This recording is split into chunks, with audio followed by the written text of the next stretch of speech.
Why San Francisco is the worst city to live in the US. What up, YouTube? It's your boy Jermaine back on another video. So I started this video like 3 times, and you know what? I'm just going to just go with the flow on this one. Like I'm not even gonna edit. I'm just gonna like just say random stuff. But I'm just gonna rant and talk about San Francisco. And maybe if you're a local, maybe you won't like some of the things I have to say, or maybe you'll totally agree with some of the things I have to say. But first off, I'm just gonna say like I love this city so much. Like I love this city so much. Like it's amazing. Like I like it. However, on the flip side, I cannot sit here and say that there's things that I don't like about this city. I mean, there's so many things that I don't like about this city. And I guess this is what my rant can be about. Some of these things, like I guess it's the city's fault, and some of these things, I guess, like I don't I don't really know, but I guess I'm just gonna freestyle. Like I'm just gonna just speak my mind. But like, yo, the whole shoplifting situation. Okay, basically, you can come to San Francisco, you can shoplift like up to like $950, and like you won't go to jail. Like that's insane. Like think about it. Like that's insane. Like if you go steal something in like most places in the U.S., you're gonna get arrested, or if you don't get arrested, you're gonna get a court date. Like you're gonna get in trouble. In San Francisco, like that, people don't get in trouble for stealing. Like I see normal people stealing. Um, it it's lame. Like it really sucks. Like like I just hate it. It's annoying. Like people steal from shops all the time. I got my bike stolen yesterday, which I'm not too upset about. I know a lot of people out there, maybe if you're watching this video and your bike got stolen, you'd be really, really upset. But the reason why I'm not upset about my bike getting stolen is because number one, I see bikes, like the locks cut all the time on the side of the street. And if you see a lock cut on the side of the street, that means that someone probably had a bike there and that bike got stolen. Just like if you go and park your car in San Francisco, if you see broken glass on the street, that means that someone got their car broken into right there on that street. So you might be parking your car on that street and you might think, oh, it's safe because all these people are walking by. No, it's not safe, especially if you see glass down there. Like that means that someone else just got their car broken into. And riding a bike in the city, I know that like eventually it's gonna get stolen. Like for real, it's gonna get stolen eventually. Like eventually it's gonna get stolen. It's just a matter of time. And that's why I went with the bike I went with, because it wasn't as expensive. And I'm like, yo, if it gets stolen, it gets stolen. No big deal. Like I can just easily replace it. And yeah, like my bike finally got stolen. Now the situation with the bike, it's like when you go to the police, they're not really helpful. Yeah, they'll give you a police report because people need a police report for like an insurance claim. But like they're not gonna do anything else. And that's for pretty much anything else that goes missing. They're not really helpful. Even if there was cameras around and stuff like that, they're not like a bike theft is sort of like a low level crime. Like even if it's like a $3,000 bike, it's still like a low level crime, especially if you left it outside and it's locked up and someone stole it. Like they basically look at that like it's like a low level crime, you know. But a $3,000 bike, that's an expensive bike, you know. Not that my bike was $3,000. I was just giving a random example, but it's sort of like a lot of crimes. They just don't really. I mean, it happens so much, like they just kind of don't really care, you know? And then you look at why it happens so much. Well, look at the large homeless population. Now, I know a lot of people, especially locals, may disagree with me when I say that, yes, it's homeless people doing this. But I am open to have my own opinion here, okay? And I'm also on the streets a lot in the city. And I see a lot of things that happen in the city, okay? I see a lot of things that happen in the city. I see a lot of these little tents. I see a lot of places where you will see a guy with a tent and he's got 20 bikes. 20 bikes outside of his tent. So something ain't adding up here, okay? Now, I'm not accusing this guy of stealing these bikes, okay? And I know the police, their job is not to accuse anyone either. But, you know, it just makes me wonder, like, I mean, of course, no one saw him take the bikes, but yeah, sure, a lot of bikes, you know? And then when you go around Soma, you just see multiple places around Soma like that, you know? You see multiple places where, like, you just see lots and lots of bikes, and you wonder, like, maybe that guy had a bike shop, and his bike shop went out of business. And he just carried all his bikes to his tent underneath the bridge. Maybe they're all his bikes. Maybe he didn't take them, you know? Like the car break-ins that happen. The car break-ins are down really low in the city right now because there's not a lot of tourists. But as soon as the tourists come back, that Fisherman's Wharf neighborhood, if you're watching this video and you come to San Francisco or you want to travel to San Francisco, please watch out in that Fisherman's Wharf neighborhood, yo. Like, it's just like... it's just like the easiest thing. Like, yo, just go after the tourists. Like, it's so messed up. Like, it's such a bad image for tourism. It's such a bad image when you have a family come to the city and they stay for the weekend and they leave and they just got robbed from like everything from their car. Like, it's such a messed up thing. And it just happens like all the time. Like, there's nothing being done about it. Like, it's gonna happen today. It's probably happening right now as I'm filming this video. And once again, I'm not pointing any fingers at anyone in the city here, but like,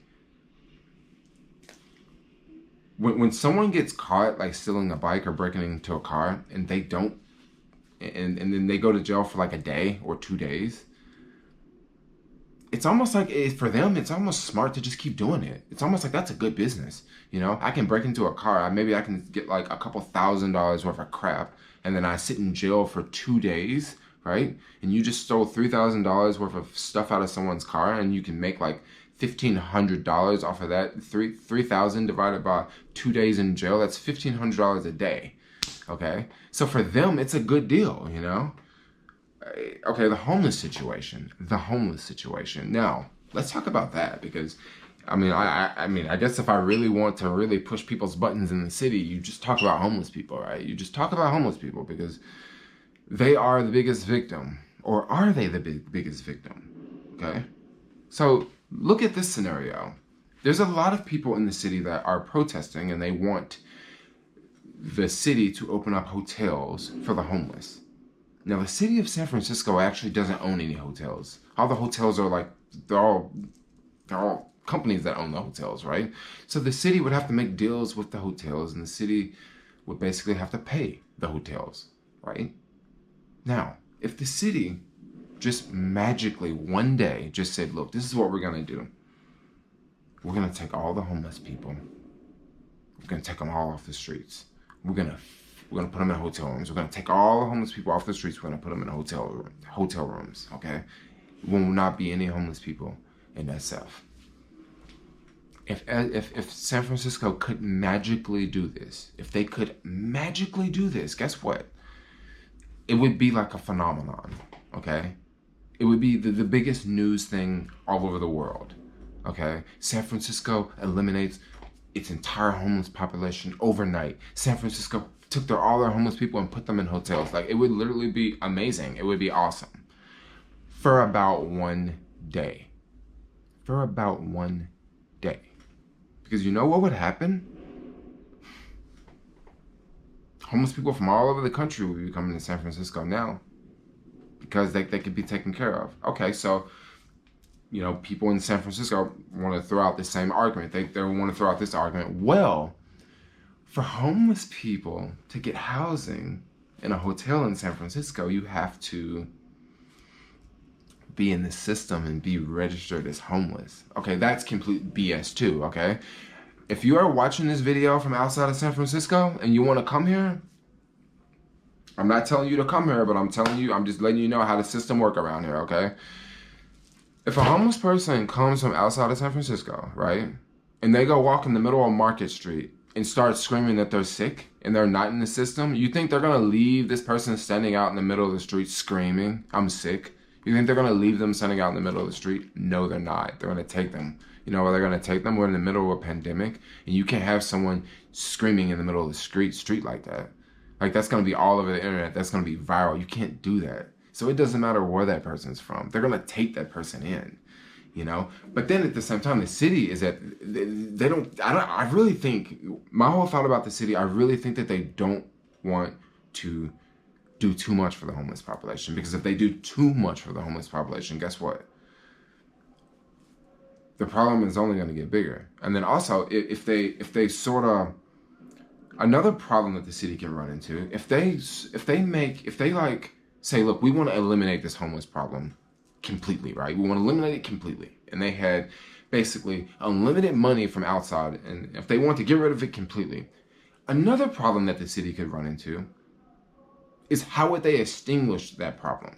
Would they do it themselves, or would they hire private companies? They would have to hire private companies. And if you hire private companies, what are private companies for? Private companies are for profit.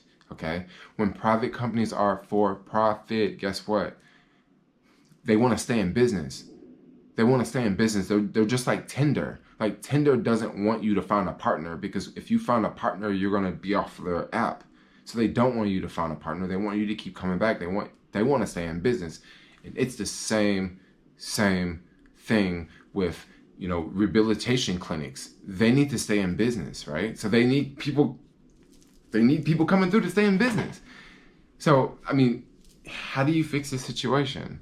You got to fix it from the country. Like, it's got to be like a countrywide thing. And with the country, I mean, would that ever happen? I mean, I don't want to get into red and blue here, because this is supposed to be like a random freestyle video, and I don't really want to have to edit. But I think if you guys know me like close, you probably know what I want to say about red and blue states in the homeless situation. But basically, I'm just gonna go ahead and say it. But like, you look at red states, they don't have as large of a homeless population as blue states. I'm gonna have to like end this video, because I'm just tired of talking about it. Like, I love this city so much, but there's things here that just don't add up. Like it just doesn't add up. Like dating. Oh my gosh, like dating. I'm telling you, dude. Dating sucks here, yo. Like, it sucks. And I know what you guys thinking, like, it's just you. Like, it's just me. Like, it's not just me. Like, I talk to lots of different people, yo, that are nothing like me. Like, just different levels of life. Like, people say the same thing, yo. What else is amazing about the city? I love how densely populated it is. I love how it's very easy to get around. Certain parts of the city is very easy to get around. I mean, when you're going up hills and all that time, it can be a little tricky, but for the most part, I don't necessarily have to go up hills to do everything I want to do, A lot of the things to do are downtown. It's like a melting pot of a place. Well, it sort of was a melting pot. Another thing about San Francisco that could be very interesting coming up in the future is the tech industry in the Bay Area, because now we're seeing more and more companies tell their employees that they can work from home. So what this really means is we could possibly see fewer techies in the Bay Area. A lot of people want to jump to the conclusion, if there's going to be fewer techies in the Bay Area, that means that it's going to be cheaper. No, I'm afraid not. Not so fast. Not so fast. If you're looking at home values in the tech industry, I don't really think the tech industry really plays with home values that much. I think it's mainly like outsiders buying up San Francisco real estate because they want to park their money in San Francisco real estate. I don't necessarily think it's the techies. Techies are more paying rent. I mean, some of your higher up techies are definitely buying houses, but your average tech worker is not like copping a house in San Francisco, y'all. Like, that is just not the case. Another thing that has been going on in the Bay Area for the past couple of years is you would have someone that lives here, right? Someone that grew up here, they're local, right? And maybe they saved like $100,000, okay? And they're getting ready to go bid on a house. It's a $500,000 house, and they've saved up $100,000, and they're ready to put down on this house, okay? So they're happy, they're stoked. The house is going for $500,000. Someone else, I'm not gonna say who, but someone else from another country, all right, they'll just walk in and say, okay, we'll give you $700,000 for the house. No finance, we'll just give you cash. So the American family here, there's no way they can compete with that. There's just no way they can compete with that. They're not going to say, okay, we're going to give you $800,000 and then they have to do the financing when this person over here has cash. They can't compete. So I don't necessarily think the tech industry leaving San Francisco is going to magically make things cheaper.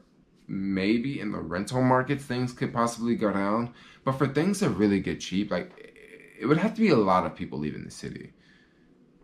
And in the middle of this pandemic right now, I don't know if things are getting worse or things are getting better. But I'm looking at places like New York, and I hear a lot of people are leaving from New York. I would only imagine that things are only going to get worse because nothing has opened back up in San Francisco. Look at Florida and look at Texas and look at Atlanta or parts of Georgia where places have already opened back up, and they're not seeing as much traffic at all. So when SF opens back up, I would imagine the same thing.